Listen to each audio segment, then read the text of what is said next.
میرپور میں یوم شہدائے کشمیر اس عہد کی تجدید کے ساتھ منایا گیا کہ 13 جولائی 1931 کو سینٹرل جیل سری نگر کے سامنے جن 22 کشمیریوں نے اپنی جانوں کا نذرانہ دے کر تحریک آزادی کشمیر کی بنیاد اپنے لہو سے رکھی تھی، اسے پایۂ تکمیل تک پہنچانے کے لیے جموں کشمیر کے عوام کسی قسم کی جانی مالی قربانی سے دریغ نہیں کریں گے۔ یوم شہدائے کشمیر کے حوالے سے ڈپٹی کمشنر یاسر ریاض کی زیر صدارت میں ڈپٹی کمشنر آفس میں شہدائے کشمیر کے ایصال ثواب کے لیے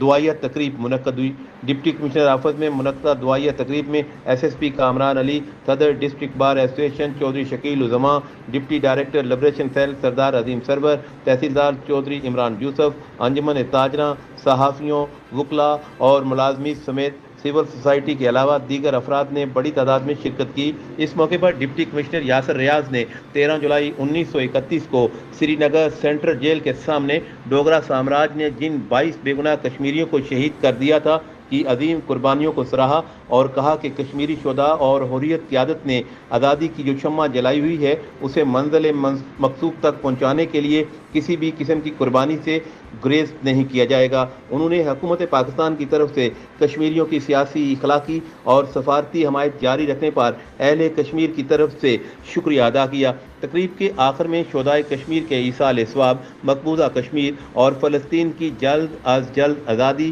تحریک تکمیل پاکستان کی کامیابی، پاکستان کی ترقی و سلامتی، دفاع مسلح افواج پاکستان کے لیے دعا کی گئی اور شرکاء میں لنگر بھی تقسیم کیا گیا۔